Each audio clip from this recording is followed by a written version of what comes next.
क्या हुआ चाचा, आप बड़े भ्रमित हो रहे हो? अक्रूर जी ने कहा, चिंता थी, समस्या थी, समाधान हो गया।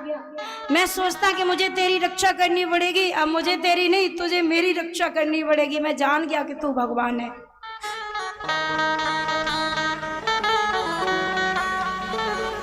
अब कृष्ण ने कहा, क्या बात है चाचा जी? अक्रूर जी ने कहा, लाला तू पानी में, जल में अंदर कहां से आ गए हो? भगवान कृष्ण ने कहा अक्रूर जी से, चाचा जी तुम्हें पता है जो जल के अंदर है ना, वो यशोदा का बेटा है, और जो रथ के ऊपर बैठा है वो देवकी का बेटा है। देवकी का बेटा मथुरा जा रहा है, पर यशोदा का बेटा वृंदावन छोड़ के कभी कहीं नहीं जाएगा।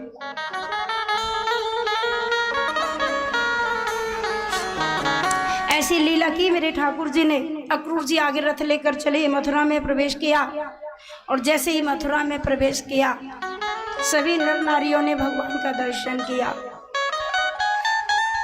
बोलिए वृंदावन बिहारी लाल की जय।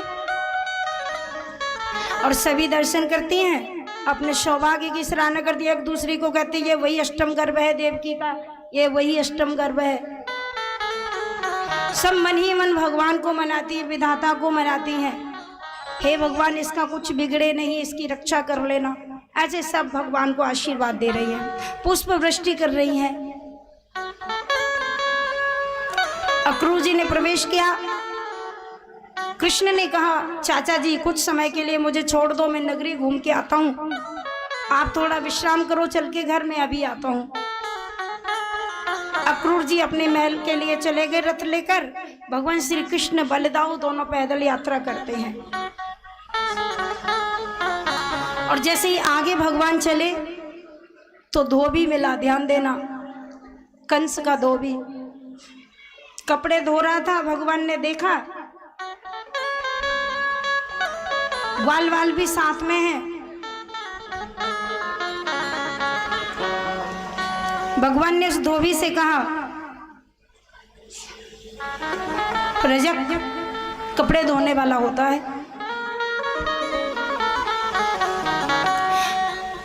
भगवान ने उससे कहा कि भैया हमारे साथ जो छोटे मोटे ग्वाल वाल आए हैं, इनके पास तो कपड़े लत्ते भी नहीं है ठीक से पहनने के लिए, तुम्हारे पास ढेर सारे वस्त्र हैं, इनमें से कुछ वस्त्र दे दो, हमारे ग्वाल भी धारण कर लें। आप तो राजा की नगरी में रहते हैं, महाराज के पास तो वस्त्रों की कमी है नहीं। उल्टा सीधा कृष्ण को बोल दिया। उसने कहा कि तुम नहीं जानते हो,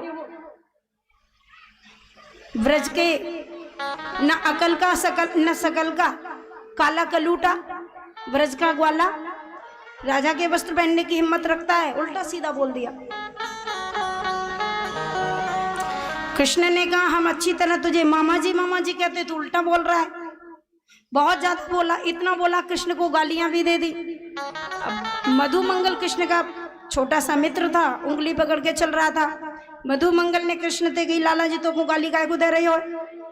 कृष्ण ने कही, ये वृंदावन नहीं है, मथुरा है, गाली दे रहे हो तो खानी पड़ेगी। वृंदावन हो तो तभी उठा के पटक दे, तो पर ये तो मथुरा है। मधुमंगल ने कही, तू चिंता मत कर, होगी सो देखी जाएगी, पूतना वाले हाथ ने दिखाई दे, और चिंता मत करिए पीछे थे हम हैं।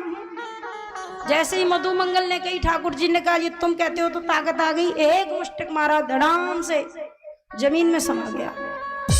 बोलिए वृंदावन बिहारी लाल की।